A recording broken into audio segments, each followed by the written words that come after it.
আসসালামু আলাইকুম। আজকে আমরা এসএসসি হিসাব বিজ্ঞান দ্বিতীয় পত্র থেকে যৌথ মূলধনী কারবারের মূলধন এই অধ্যায়ের উপর আরেকটি গুরুত্বপূর্ণ সৃজনশীল ম্যাথ সলভ করব। আজকে আমরা চট্টগ্রাম বোর্ড 2023 সালের প্রশ্ন নং 4 সমাধান করব। তাই চলো আমরা শুরুতে একটু প্রশ্নটা দেখে নেই। প্রশ্নে বলা আছে সোনালী কোম্পানি লিমিটেড প্রতিটি 10 টাকা মূল্যের ৮০,০০০ শেয়ারে বিভক্ত মোট ৮ লক্ষ টাকার অনুমোদিত মূলধন নিয়ে নিবন্ধিত হয়। তাহলে এই প্রতিষ্ঠান সরকারের কাছ থেকে ৮০,০০০ শেয়ার নিয়ে নিবন্ধন লাভ করছে, যেখানে প্রতি শেয়ারের মূল্য 10 টাকা। এটাকে আমরা শেয়ার প্রতি আসল মূল্য বা অভিহিত মূল্য বলি। এখন ৮০,০০০ শেয়ার নিয়ে যে এই প্রতিষ্ঠান নিবন্ধন লাভ করলো, এই ৮০,০০০ শেয়ারের মধ্যে কত হাজার শেয়ার বিক্রয়ের জন্য পত্রিকায় প্রজ্ঞাপন জারি করছে বিক্রি করার জন্য, সেটা পরের লাইনে উল্লেখ থাকবে। কোম্পানি ৮০% শেয়ার 20% অধিহারে বাজারে বিক্রি করার জন্য বিবরণপত্র ইস্যু করে। এই যে বিবরণপত্র যে ইস্যু করে মানে পত্রিকায় প্রজ্ঞাপন জারি করে যে ৮০,০০০ শেয়ার নিয়ে সোনালী কোম্পানি লিমিটেড নিবন্ধন লাভ করছে। ৮০,০০০ শেয়ারের 80% শেয়ার তারা আপাতত বিক্রি করতে চাচ্ছে। সেটা আবার কত পার্সেন্ট অধিহারে? 20% অধিহারে। 20% অধিহারে মানে কি? একটা শেয়ার যদি এই কোম্পানি তুমি কিনতে চাও, তোমাকে অতিরিক্ত 2 টাকা দিতে হবে। তাহলে এই প্রতিষ্ঠানের একটা শেয়ারের বিক্রয় মূল্য 12 টাকা। তুমি যদি এই কোম্পানির একটা শেয়ার কিনতে চাও, তোমাকে একটা শেয়ার 12 টাকা দরে কিনতে হবে। এই 12 টাকার মধ্যে আসল হচ্ছে 10 টাকা আর মূলধনী লাভ হচ্ছে 2 টাকা। ওকে, তারপরে কি বলছে? ইস্যুকৃত শেয়ারের 10% কম শেয়ারের জন্য আবেদনপত্র পাওয়া গেল। শেয়ারগুলো যথাসময়ে বিলি করা হলো। শুধু এতটুকু তথ্য। এই তথ্যগুলোকে আমরা যদি একটু হাইলাইট করি, আমরা যদি একটু বোঝার চেষ্টা করি, আমরা এগুলা ইম্পর্টেন্ট তথ্যগুলোকে পড়ে যদি লিখে রাখি। অনুমোদিত শেয়ার আমরা দেখতেছি আমাদের প্রশ্ন অনুসারে আমাদের ৮০,০০০ শেয়ার, এটা তো আমরা বুঝলাম। এই ৮০,০০০ শেয়ারের মধ্যে আমি 80% শেয়ার বিক্রয়ের জন্য পত্রিকার প্রজ্ঞাপন জারি করছি, যেটাকে আমরা ইস্যুকৃত শেয়ার বলি। তাহলে ইস্যুকৃত শেয়ার আমাদের অনুমোদিত শেয়ার ৮০,০০০, তার 80%, তাহলে ৬৪,০০০ শেয়ার। তাহলে আমরা চাচ্ছি সোনালী কোম্পানি লিমিটেডের ৬৪,০০০ শেয়ার আপাতত বিক্রয় করব। আর 20% শেয়ার মানে ১৬,০০০ শেয়ার আমি এখন বিক্রি করব না, এটা পরবর্তী সময়ে বিক্রি করব। অবিক্রিত শেয়ার কিন্তু ১৬,০০০, মানে আমার হাতে এখন আছে, আমি এটা বিক্রি করতে চাচ্ছি না। জনগণ কি করছে? ৮০% শেয়ার মানে ৬৪,০০০ শেয়ার যে কোম্পানি বিক্রি করতে চাচ্ছে, জনগণ কিন্তু সবগুলা শেয়ার ক্রয়ের জন্য রেসপন্স করেনি। জনগণ পত্রিকায় প্রজ্ঞাপন দেখে একটা নির্দিষ্ট তারিখের মধ্যে 10% কম শেয়ার ক্রয় করার জন্য আবেদন করছে। এই দেখো, ইস্যুকৃত শেয়ারের 10% কম শেয়ারের জন্য আবেদন পত্র পাওয়া গেল। তার মানে জনগণ এখানে যে আমি ৬৪,০০০ শেয়ার ইস্যু করছি, এটা আমার 100%, মানে ৬৪,০০০ বাইর করার পর এটা আমাদের 100% হয়েছে। জনগণ এই 100% 10% কম, তাহলে -10%, তাহলে জনগণ 90% শেয়ার ক্রয়ের জন্য রেসপন্স করছে। তাহলে আমি বলতে পারি যে আবেদনকৃত শেয়ার জনগণ আবেদন করছে ৬৪,০০০ এগেইনস্টে, ৬৪,০০০ 90% শেয়ার ক্রয় আবেদন করছে। সেটা যদি শতকরা কনভার্ট করি, তাহলে আমরা ৫৭,০৬৬ শেয়ার দেখতেছি। তাহলে জনগণ ৫৭,০৬৬ শেয়ার ক্রয় করার জন্য আবেদন করছে। আমি এটাই পার্সেন্টটাকে কনভার্ট করে নিলাম যে ১০০% হচ্ছে ৬৪,০০০ মোট, 10% যেহেতু কম পড়ছে, 10% বাদ দাও, তাহলে 90% শেয়ার ক্রয়ের জন্য জনগণ প্রতিষ্ঠানে আবেদন করছে। সেটা আমি যদি শেয়ারে কনভার্ট করি, ৬৪,০০০ 90%, আমি পাবো ৫৭,৬০০। তাহলে ৫৭,৬০০ শেয়ার জনগণ ক্রয়ের জন্য আবেদন করছে। তাহলে এখানে লক্ষ্য করো ভালো করে, প্রতিষ্ঠান ইস্যু করছে ৬৪,০০০ শেয়ার, জনগণ এর বিপরীতে ৫৭,৬০০ শেয়ার ক্রয় করতে চাচ্ছে। তুমি ইস্যু অপেক্ষা একটি শেয়ারে বেশি বিক্রি করতে পারবা না।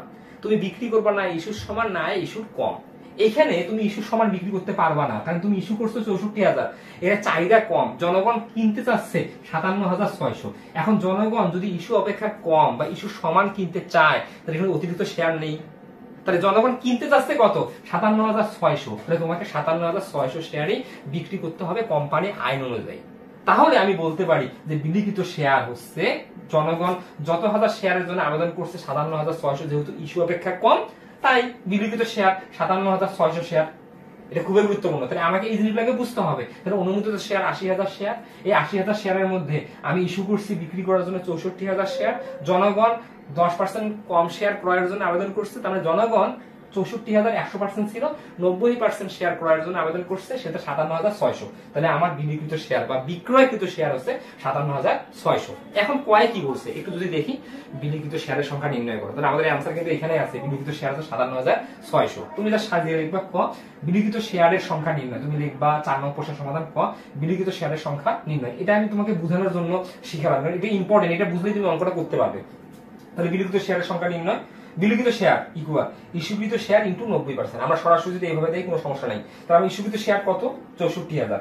64,000 শেয়ারের মধ্যে জনগণ 10% কম শেয়ার ক্রয়ের জন্য আবেদন করছে, তাহলে জনগণ 90% শেয়ার ক্রয়ের জন্য আবেদন করছে। 64,000 90%, তাহলে আমি যদি এটা শতকরা থেকে পার্সেন্ট থেকে আমি যদি সংখ্যায় কনভার্ট করি, আমি 57,600 শেয়ার পাবো। এই 57,600টি শেয়ারই হচ্ছে আমাদের বিলিখিত শেয়ার। আমাদের ক এখানে ওকে।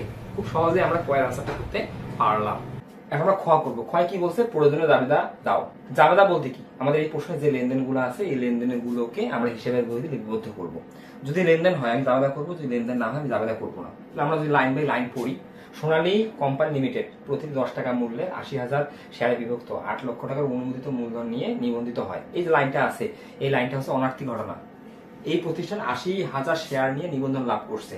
এই 80,000 শেয়ার নিয়ে যে নিবন্ধন লাভ করলো এটার জন্য কারবার আর্থিক অবস্থায় কোনরূপ পরিবর্তন হয়নি। তাহলে এই প্রথম লাইনের জন্য আমি কোনো জাবেদা করব না। তারপরে বলছে কোম্পানি 80% শেয়ার 20% অধিহারে বাজারে বিক্রি করার জন্য বিবরণ পত্র ইস্যু করে। এটাও আমাদের একটা ঘটনা, বা এটা অনার্থিক ঘটনা, কারণ এটার জন্য কারবার আর্থিক অবস্থার পরিবর্তন হয়নি। এই লাইনটার জন্য আমরা জাবেদা করবো না। জাস্ট আমি ইস্যু করছি যে আমি 80,000 শেয়ার নিয়ে যে নিবন্ধন লাভ করলাম, এই 80,000 শেয়ারের 80% শেয়ার বিক্রি করার জন্য পত্রিকার প্রজ্ঞাপন জারি করলাম, মানে 64,000 শেয়ার বিক্রয়ের জন্য পত্রিকার প্রজ্ঞাপন জারি করলাম। এটার জন্য কারবারে কোনো আর্থিক অবস্থার পরিবর্তন হবে না। এই লাইনের জন্য আমি জাবেদা করবো না। আমাকে প্রত্যেকটা লাইন বাই লাইন যেতে হবে। তারপরে কি বলছে? ইস্যুকৃত শেয়ারের 10% কম শেয়ারের জন্য আবেদন পাওয়া গেল। তাহলে আমরা যে 64,000 শেয়ার ইস্যু করছি লিখে রেখেছি, 64,000 যে শেয়ার ইস্যু করছি এই 64,000 শেয়ার হচ্ছে 100%।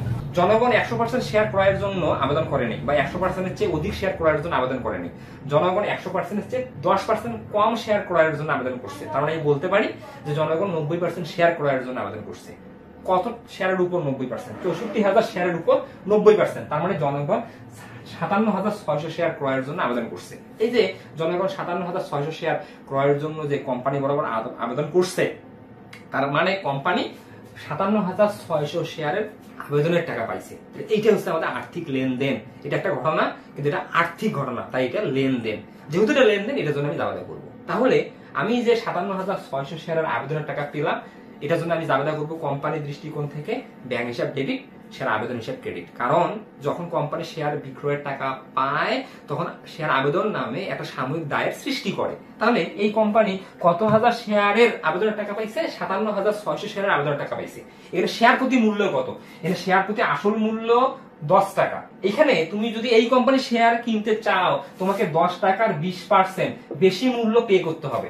10 টাকার 20% মানে 2 টাকা বেশি দিতে হবে। তাহলে তুমি যদি এই কোম্পানির একটা শেয়ার কিনতে চাও তোমাকে আসল দিতে হবে 10 টাকা, বাড়তি অতিরিক্ত মূলধনী লাভ দিতে হবে 2 টাকা। তার মানে তোমাকে একটা শেয়ার 12 টাকা দরে কিনতে হবে।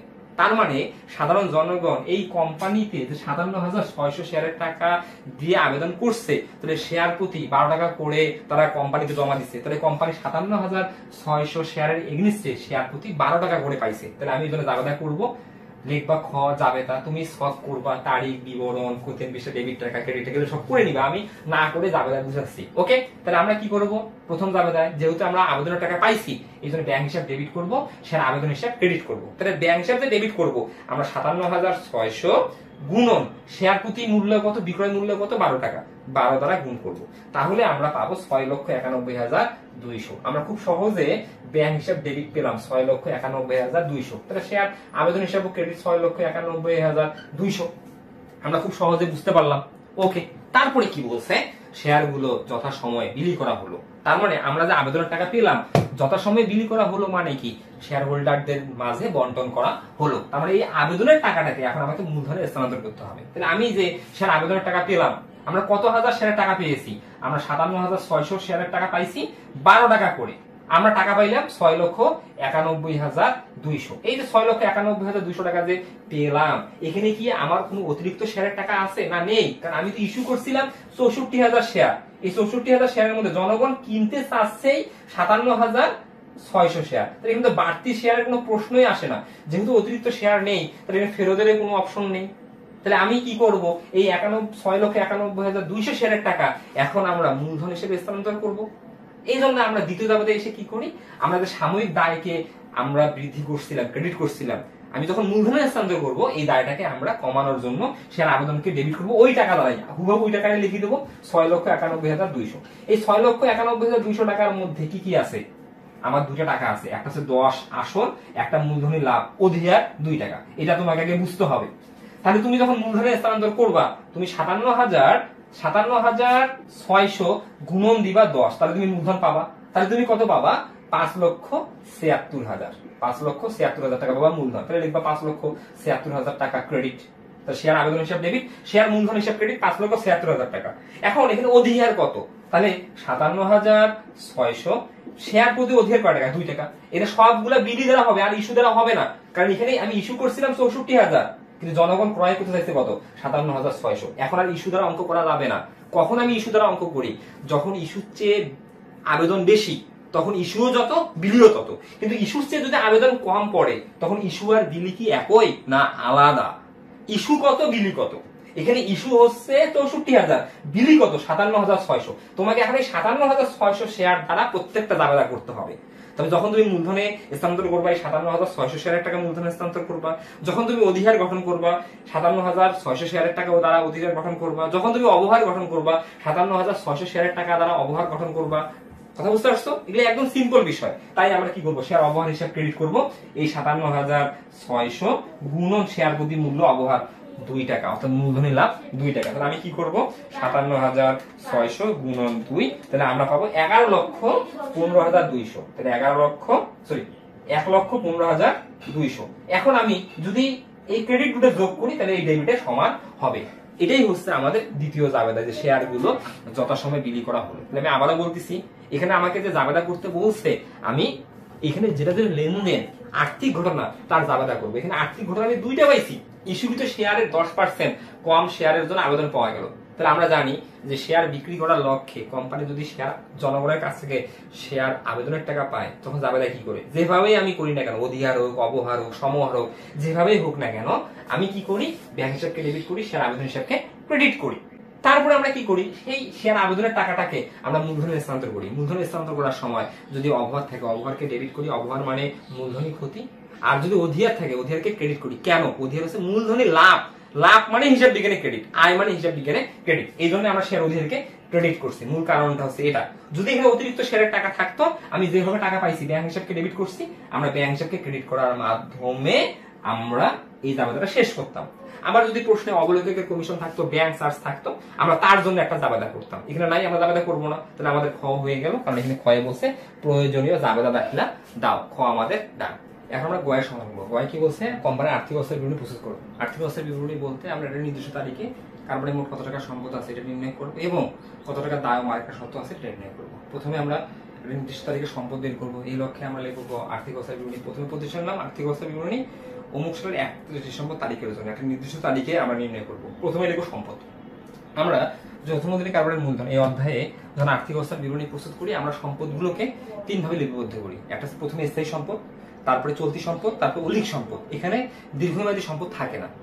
আমরা যে অঙ্ক করছি, এখানে কি আসলে কোনো সম্পত্তি ক্রয় করে শেয়ার আমরা প্রদান করছি? করে নেই। তার মানে স্থায়ী সম্পদ নাই, কারণ জাবেদায় তুমি পাবা। জাবেদায় যদি স্থায়ী সম্পদ থাকে, তাহলে তুমি স্থায়ী সম্পদে জাবেদা করবে। তুমি স্থায়ী সম্পদে জাবেদা করো নাই, তাহলে স্থায়ী সম্পদ বাতিল।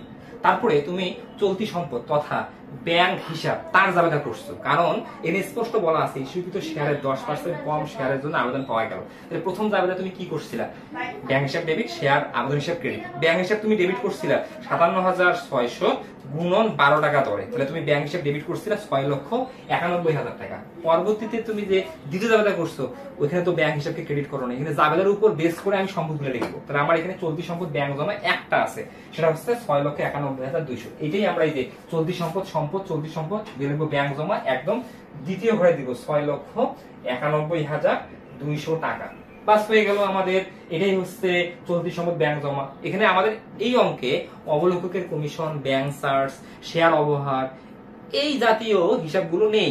তার মানে আমাদের এখানে অলিক সম্পদ নেই। তাহলে আমি এটাই আবার যোগ করে নামিয়ে দেবো 6,91,200 দিয়ে ক্লোজ করে দেবো। এটাই হচ্ছে আমাদের মোট সম্পদ। তাহলে আমরা কিন্তু এই অঙ্কে একটা সম্পদ দ্বারাই কিন্তু মোট সম্পদ গঠন করলাম। এই অঙ্কে স্থায়ী সম্পদ নাই, এই অঙ্কে অলিক সম্পদ নাই। এরপর আমরা লিখবো শেয়ার হোল্ডারদের শর্ত দায়। আমি আগে লিখে রাখছি, আমি যখন শেয়ার হোল্ডারদের শর্ত দায় লিখবো, আমি প্রথমে শেয়ার হোল্ডারদের শর্ত তথা মূলধন গুলো আগে লিখবো। এই মূলধন গুলোকে আমরা 5টা শ্রেণীতে বিভক্ত করে লিখবো। প্রথমে লিখবো অনুমোদিত মূলধন। অনুমোদিত মূলধন মানে কি? একটা যৌথ মূলধনী কারবার যে মূলধন নিয়ে সরকারের কাছ থেকে অনুমোদন লাভ করে বা নিবন্ধন লাভ করে তাকে অনুমোদিত মূলধন বলা হয়। তাহলে অনুমোদিত মূলধন এখানে স্পষ্ট বলা আছে এই কোম্পানি ৮০,০০০ শেয়ার নিয়ে নিবন্ধন লাভ করছে, ৮০,০০০ শেয়ার নিয়ে, যেখানে প্রতি শেয়ারের দাম 10 টাকা।